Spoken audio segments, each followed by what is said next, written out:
where we dive into the roles that define us. I'm your host, John Glahn. On each episode, we explore the journeys of people discovering their true roles in life, business, and beyond. Get ready for inspiring conversations about finding purpose and authenticity. Let's roll the roll call. Hello, and welcome to the roll call. I'm John Glahn. I have with me JM Ryerson, CEO and founder of Let's Go Win, international speaker, a leadership team and personal coach for executives, author, entrepreneur, you name it, and we can keep on going. I'm excited to hear his story. Welcome to the roll call. Thanks for having me, brother. I appreciate it, and glad to be here, man. Very humbled to be here. Yeah, I can't wait because I have a feeling we're going to be aligned on quite a few things here today, and because I think our missions are pointed in the same direction. But I have to start with, and I resisted asking this when we were on private. What's the JM stand for? James Michael. But if you say that, I know I have done something wrong. I am about to get a backhand from mom or dad. So JM, James Michael. Fair enough. Awesome. Those aren't scary names. Sometimes when people do the hyphen, the abbreviations, it's something they don't love to hear, but those are good, solid names. I was a slow child, John. Ultimately, I didn't speak till I was like 3.5. So mom and dad made it easy, JM. And then I don't enunciate that well. So people like jam. And I'm like, yeah, man, that's cool. Whatever. That's cool. Love it. Love it. Well, listen, you've come a long way to get to where you are, right? Part of your story is why where you are. And that's what I love talking about. So how in the world did you get to be here writing, 3 books, I believe? Yeah, 3 books are officially in the books, if you will. How did I get here? That's a good question, brother. I didn't know what the heck I wanted to do. And so I graduated college after 4 years in 3 colleges, which is kind of crazy. And I ended up traveling to California after graduation. I ended up landing there. And next thing I know, I'm into this career that wasn't really me. I went into a corporate gig for like 3.5 years, realized I didn't like people telling me how much money I could make and when I had to be where. That didn't sit well with me. So I figured I should probably find something else. I ended up becoming an entrepreneur with what ended up being my business partner for 3 different companies in the financial service world. I don't know anything about financial services. I never did. But what I was good at was building teams and sales and leadership. And so we built those up. And the last company, I was writing my first book for my wife, and I have 2 sons, 19 and 16-year-old boys. And it's called Let's Go Win, Keys to Living Your Best Life. And that just launched me, John, into what Let's Go Win is today. There's been several iterations, personal coaching with athletes and executives. And now really what I do is I help companies and executives really live their best lives. And so, yeah, man, it's been kind of a wild ride.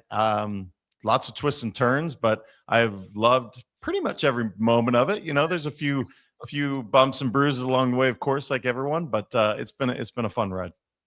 Wow. So Let's Go Win was not just based on, hey, you're launching a career. This was out of, in service of your sons, or is it what actually was the genesis for it?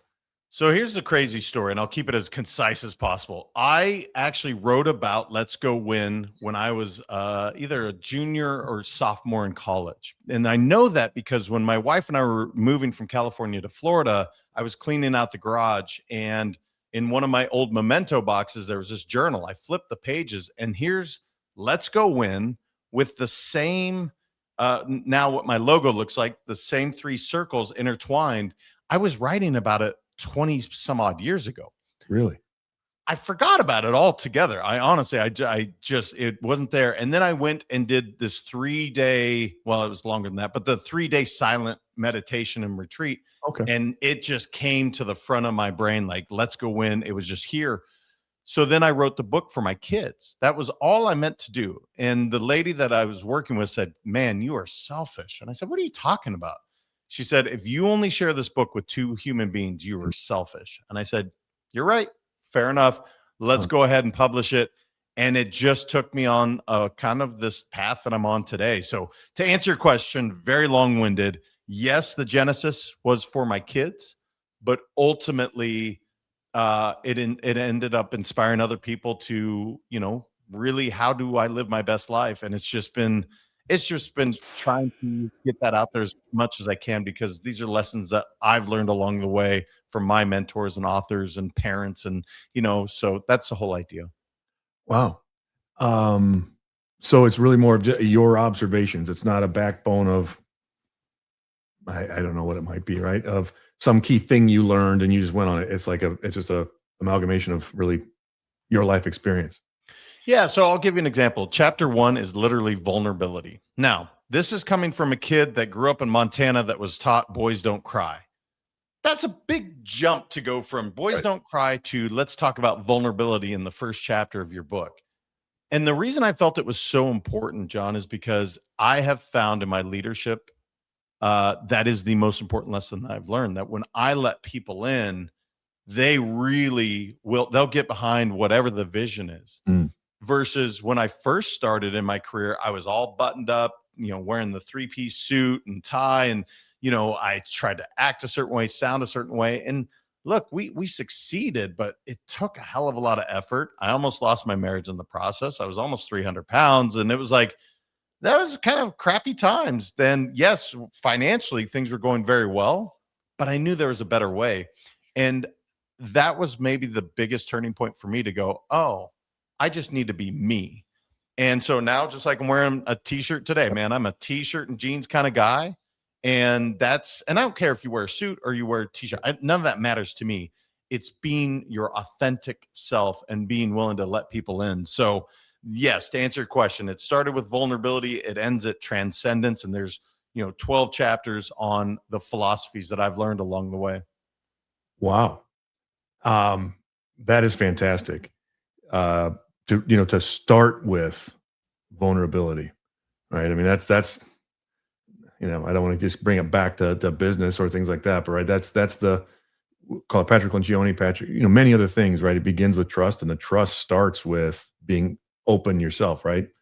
Um, you can't gain trust, you give it, right? And others have to, and you have to make yourself open to that. That's great. Yeah. Yeah. No, it's ended up being even a bigger lesson than I even realized in the moment. Because, and again, this is something I share very openly with my audience. My dad, who is my hero, my parents are incredible. My dad is no longer with us. I lost him actually he took his own life. And the reason I share this is to say, look, he taught me boys don't cry. He learned that from his dad, who learned it from his dad. You and I were talking about generations, right? And if you think about that lesson, boys don't cry, it's a terrible lesson to teach, in my opinion. I'm not suggesting you cry everywhere, but look, instead of bottling your emotions way down and then letting them explode into some volcanic burst, why don't we actually feel what we feel, share what's going on, and really be more human to it? So I wrote that before my dad passed, and now I see how even more important it is today as I reflect back. Like, I want my sons and anyone I'm working with to know that it's okay if you're not okay. We can deal with that. It's really challenging if you're stuffing it all in and not sharing, because how can somebody help you be your best if you're just stuffing everything down, which is ultimately, you know, the big lesson that I learned as a kid. Like, I stuffed it all in. That wasn't that healthy, right? So it's become a even more profound lesson as time passes. Wow. So I want to go back to your businesses as you successfully grew them, scaled them. You said with a business partner, um, and you said you had innate skills to do it, right? What what were you in that moment? Were you learning things to do this, or is it just came to you? Were you What was the secret sauce that propelled it? Well, I think the big one is I don't know how to quit. It just isn't in my DNA. Like, I will get my teeth kicked in and I'll keep getting back up. So that's step one. Yeah. I also simplify everything. I don't know what it is. I guess God gave me this ability to look at something and just go, wow, that's really complex. My brain doesn't understand it. Let's shrink everything down to what really matters. And that helped to really get clear on what the culture of the company was, which helped us hire the right people, which helped us have the right people in the right seats, which helped us accelerate growth. So if I were to boil it all down, I would say that's really what it was for me is I'm just willing to continue to get my butt kicked and get back up. Mm-hmm. I simplify everything and then ultimately, lead from the front. I've never asked anybody to do something I wasn't willing to do. Being an athlete, all growing up and in college, I there was my first college coach. He shared something, or I don't even know if he realizes it. He used to make us run 2.5 miles every Monday, Wednesday, Friday for basketball. And we're like, dude, we're not a track team. We're a basketball team. That bothered me until I realized he was running 5 miles those days. So he's only asking us to do half of it. And it was one of those lessons where I'm like, yeah, he's leading from the front. In fact, he's doing twice as much as he's asking us. Who am I to complain about it? So that lesson just kept up, for me showing up in when I'm being a leader, I'm not asking anybody to do something I'm not willing to do. Love that. Love that. So, when we were talking before, who you are and where you are today, maybe it was happenstance. Maybe it wasn't the path you had intended, but here we are. Was it just the book, or what happened to really launch you where you are now? Yeah. So I think it's my first 2 clients. If I were to that really reinforce there's something here. So and the byproduct is not what I expected either. So the first client I had, a gentleman reached out to me as a family friend. He said, "Hey, can you help my son lose weight?" Sure. I'm not a weight loss coach. I'm not a dietitian. I'm not a trainer, but yeah, I believe through the philosophies we could do that. And he lost 80 pounds in 6 months, right? And that was really cool. But what was cooler was who he became in that process. He found the love of his life. Now his wife, they have 2 beautiful kids. And then the second client was a professional golfer. And they, again, like somebody reached out, can you help this person? And yeah, man, I could do that. He had missed like 12 straight cuts. Well, we worked together. He made 4 out of the next 5 and then was top 50 in the world the next year. And I look at that, and that was really cool because, again, the performance metric is lost the weight. Performance metric is they're doing better in golf. But here was the other thing. He also found the love of his life. And so I sat back and I was like, this is really interesting. I'm helping them in this professional way, which is cool, but it's leading to them having success in their personal lives. And that has been kind of a common thread. And again, I'm not suggesting I'm the one doing this. They're the ones doing the work. I'm simply a guide to that. And it was so fulfilling, John, that I was like, how can you say no to doing this work again and again and again? And so it's just been, I guess, 6+ years of let's go win, where I've just been focused on doing that, whether it's within companies or individuals. That's been, it's just so fulfilling. Wow. So, on the personal side, do you find it is more performance based still on the athletic side, or is it for executive? Where's your target, or who you're working with normally? So right now it's companies and it's executive teams and sales teams a lot of times. But here's the thing. I do the same process, whether it's an athlete or an executive or a company. It's literally the same process. We're going to start with what I call the one sheet. We're going to everybody very, very clear on exactly what we're trying to do. And it is so simple and basic. You'll laugh when you actually see it, because it's like, really? That's what's going to help our business increase? Well, I'll give you an example. Last year, my lowest client increased by 47%. Now, I've really always said my goal is to double the revenue. So I'm disappointed that they only got to 47%. They're fired up, like, holy cow. Right. Yeah. So we start there, and then really the rest of it, I call it winning from within.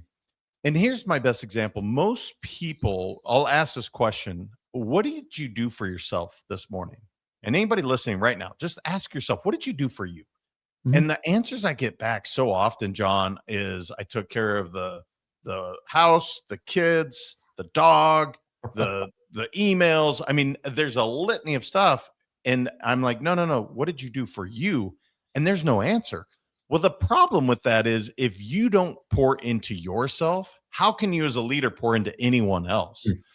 And this has become, in my opinion, systemic. This is everywhere where people are really, these beautiful things called cell phones are also incredibly destructive because Right. people are literally picking those things up first thing they do. They're into social media, they're on the news, they're checking emails, and it's like, hold on, let's focus on you so that you can actually go perform at whatever you're trying to do. So that's the basic process, and in that process people really start to find what they love, what they're passionate about, why they're even doing what they're doing. And that's the rewarding part for me, is to see people really start to thrive, not only professionally but personally as well.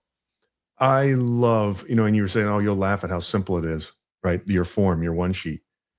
Um, but it is the simplest of things that we make so complicated, right? Which is, um, I think many times we're taught, certainly because I obviously work with leadership teams, and generally we come in and we've got 45 priorities that we think we got to fix because everything is a mess, and we got to create this 47, 57 step process to do something. And it's like, well, wait, whoa.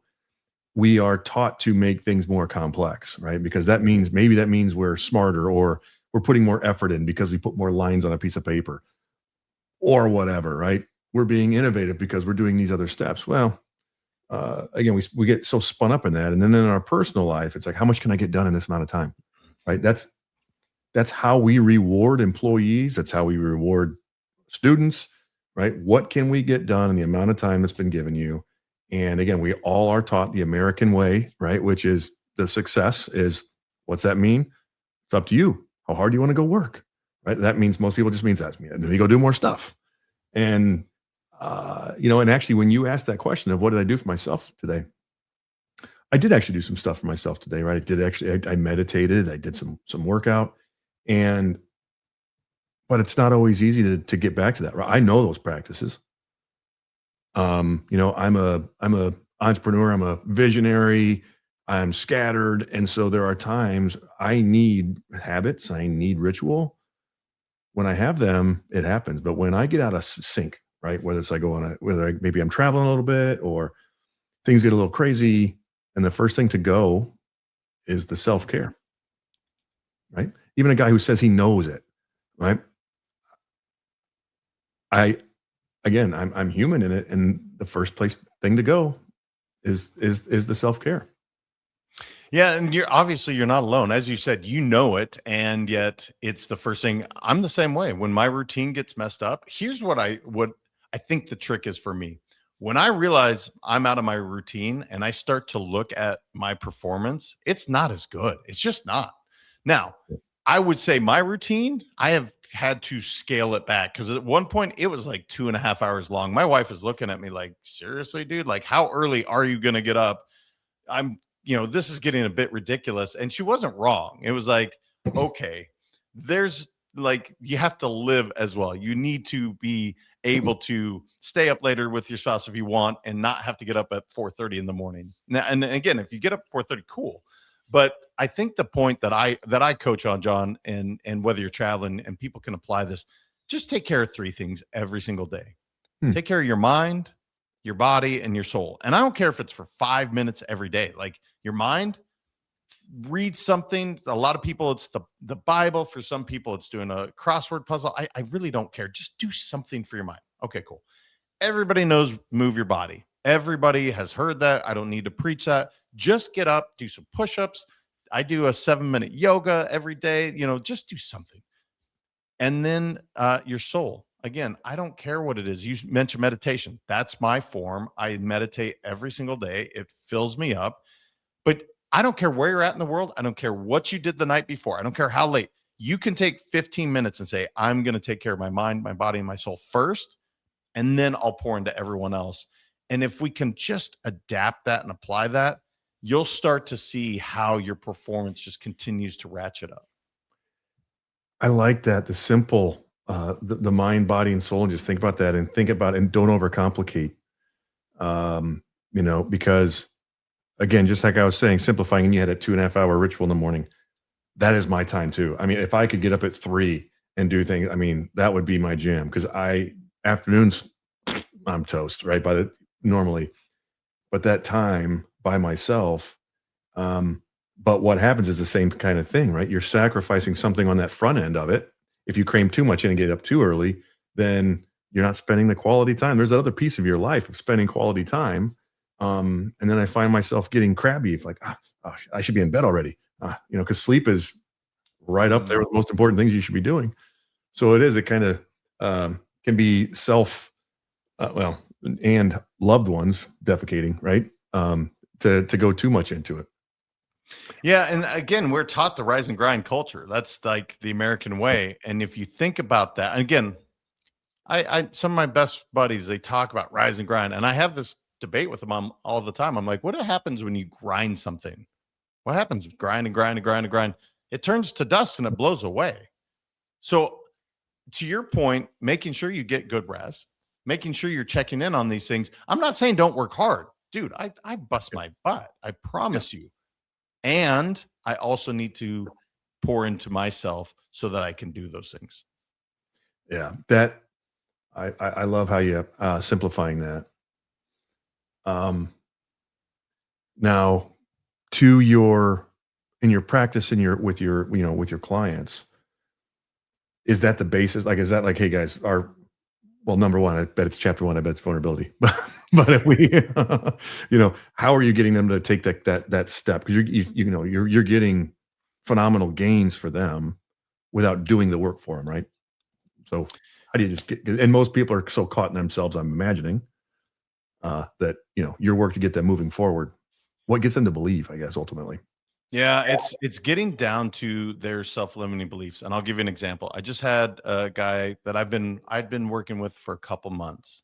He's got all the skills, all the talents. He works hard, but the results were just not there. And I was like, and he was pretty guarded, right? The vulnerability was not happening for this guy, right? Not at this point.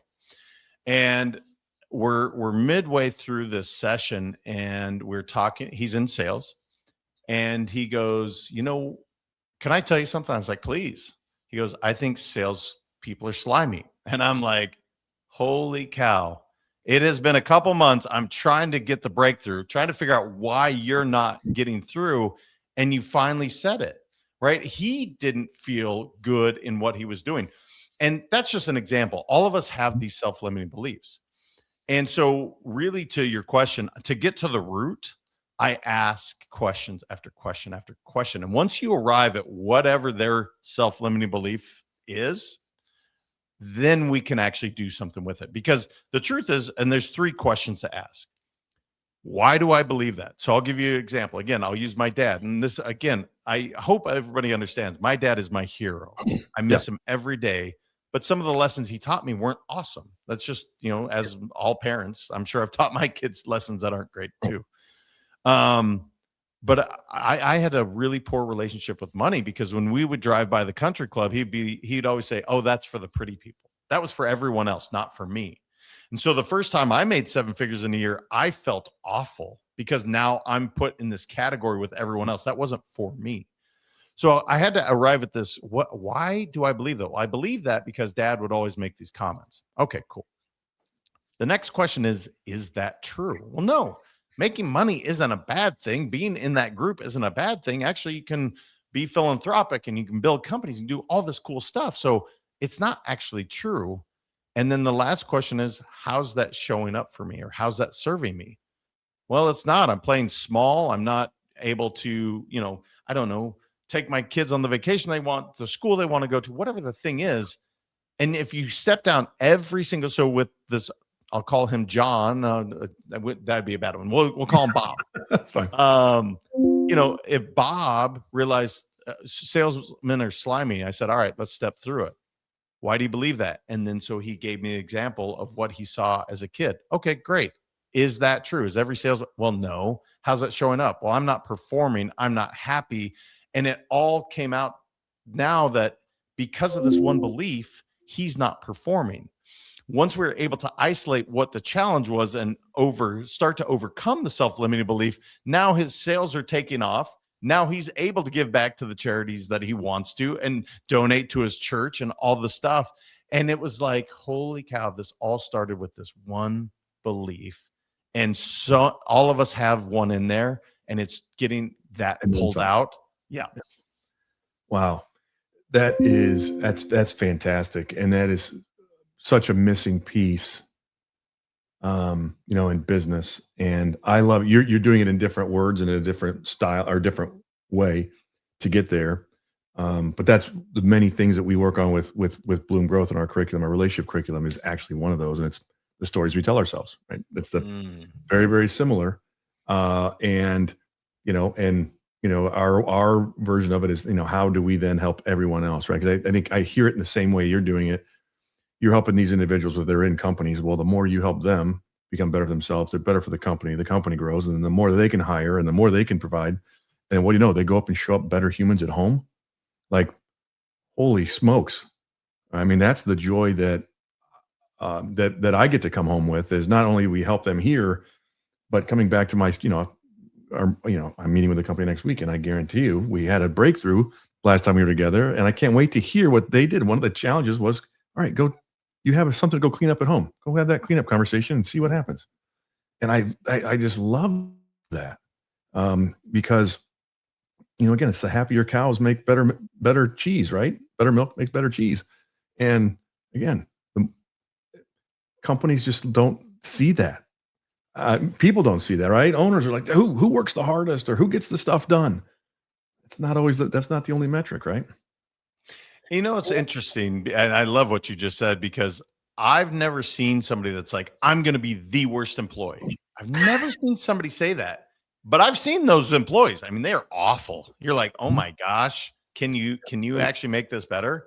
You know what you find out virtually every time? Something else is going on, whether it's lack of belief in the leadership, they're taking care of a sick child at home, they have cancer. I mean, I've heard it all. They didn't want to suck at their job, guys. There is more to the story. And the more that we can just dig a little bit to figure it out. For instance, some people are just in the wrong seat. I had a guy that literally everybody hated. We'll call him Todd. Todd was the worst, right? Literally the culture drain. He was getting fired. That was my job, coming in basically to affirm Todd needs to be fired. Right. Well, when I asked Todd, hey, do you love your job? And he at the time was in recruiting, and he's like, I hate my job. Oh, okay. Well, you're doing a great job of hating it, because you really do stink at your job. Well, come to find out, all Todd wanted to do is be in marketing. That's what he went to school for. That's what he's great at. We moved him from recruiting over to marketing. I come back, like you were talking about with the company. Todd is like the favorite employee now. Everybody thinks he's amazing. He's crushing it, all because he was in the wrong seat. Not the wrong person. He was in the wrong seat. And we just had to dig just a little bit to find that. I love hearing great stories like that. You know what? One thing I wanted to go back to that you hit on for me, because I love non-traditional ways of how we get to where we get. You mentioned a silent retreat, and that helped unlock some things. So if you're open to it anyway, explaining what that was, and, how long ago, and all the good things. So that was a 10-day leadership retreat, and 3 of the days you go on what would be a silent, I don't know what you call it, silent meditation. So I was up in Northern California, and all you get is a jug of a gallon of water. I had a tent and a sleeping bag, and that was it. No writing. Oh, I'm sorry. They gave you a little thing of granola, like a little sandwich bag of granola. And that's what you get for 3 days. You don't get to read. You don't get to write. You are just with you and your thoughts, because you put a circle around your tent, and you don't get to leave that area. You are literally in nature, but you don't get to go explore and have fun. You are just there with your thoughts. And it's one of the things when somebody comes to me with a really serious challenge. I don't know, I've had people that have been raped or molested and some of the worst things that have happened to human beings. And one of the things that I often will say is, have you just spent time with yourself?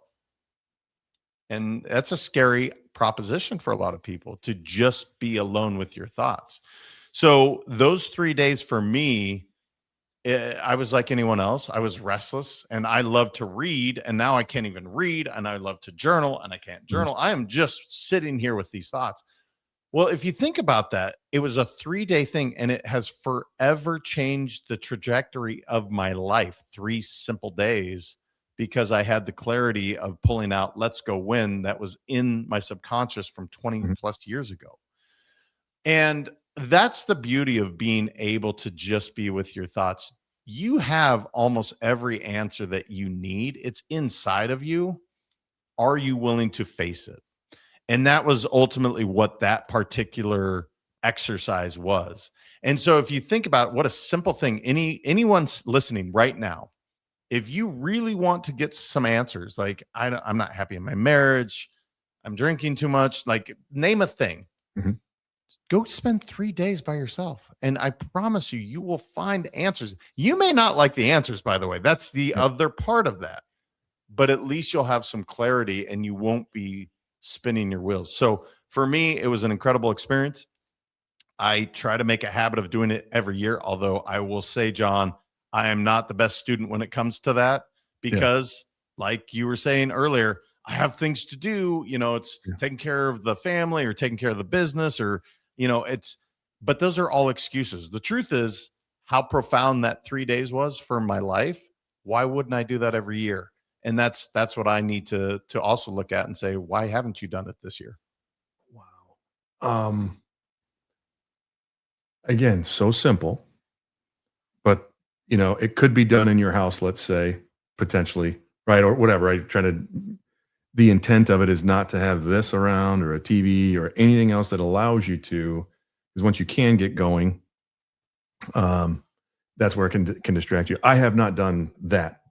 But the reason I wanted to dive into that is those that know me or have listened to it a few times, right? My part of my story is a very similar life-changing moment that was a retreat up in the mountains, a much more shorter time frame, but it was someone helping, something asking some questions, and all about it. The whole thing at the end was it was all in here, and Mm. I've heard it 15,000 different ways, different times, but it hit me that day in that right moment. Right, it was go to the mountain and circling it all the way back. I want to bring it to what you brought up in the beginning, which was Leaf Running Rabbit, who was the shaman who led. There's a sweat lodge involved, no drugs, but that was really a part of this process. But it's in a similar way of breaking, the mental space down.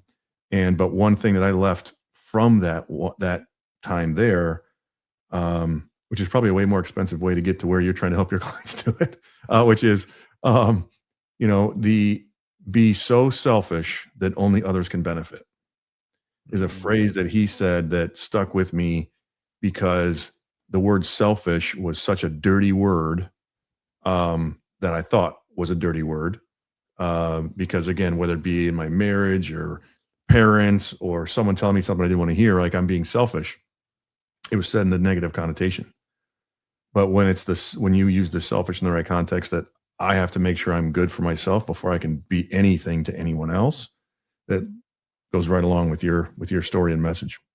Yeah, what an incredible experience. And it sounds like, I think you said Leaf is his name, Yeah. to bring that gift out for you. There's one of the sayings, I think it was Lao Tzu said, when the student is ready, the teacher appears. you know eh, this is one of the most challenging things as a coach is you want so badly to help them, but ultimately they kind of have to arrive at that for themselves.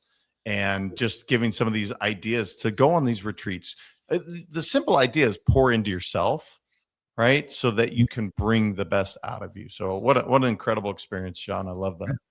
Yeah, thank you for sharing yours. And I think that, uh, and many journeys. my Vistage chair shares the 6 stages of life that everyone goes through.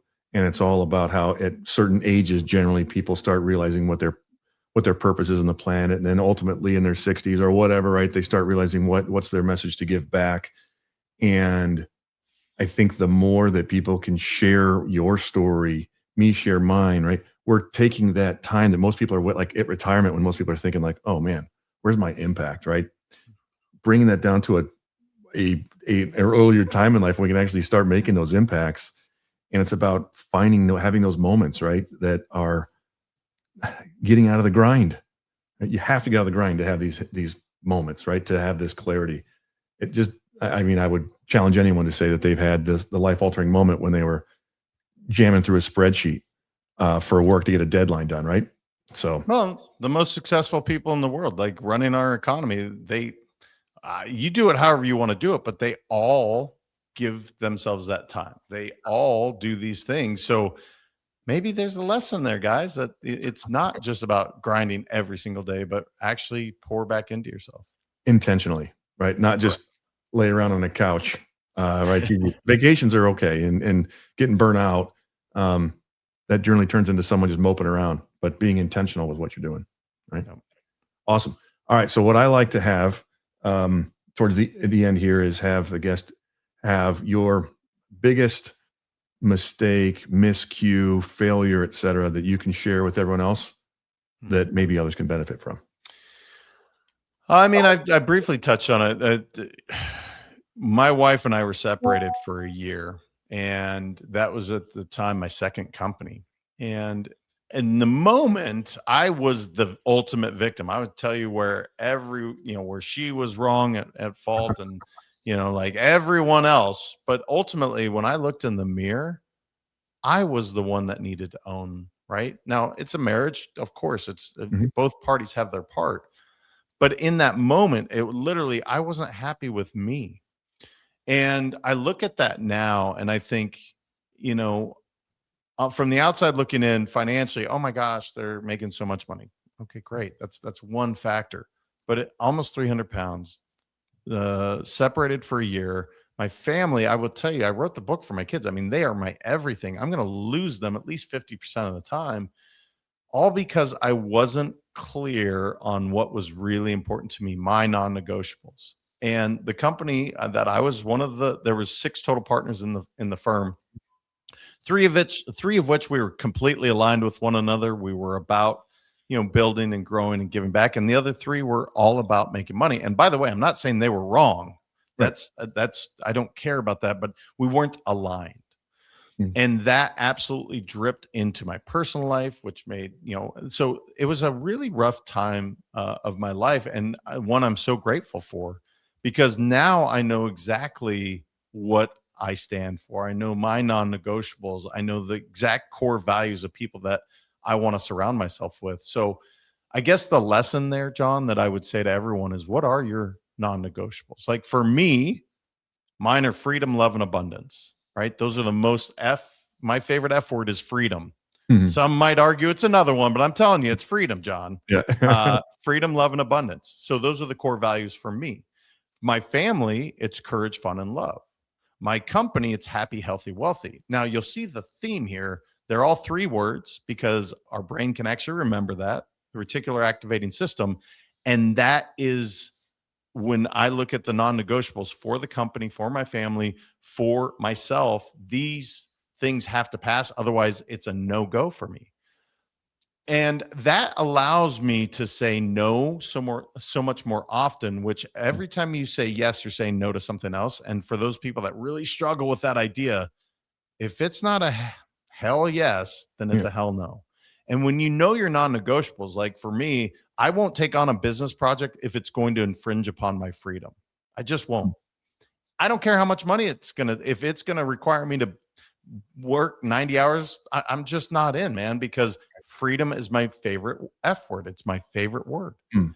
And so that is kind of the lens that I do as I make my decisions. But I notice, John, that most people don't. They know what those non-negotiables are, but they just haven't articulated it, and they Right. haven't said, I "This don't is live what by I it. stand for."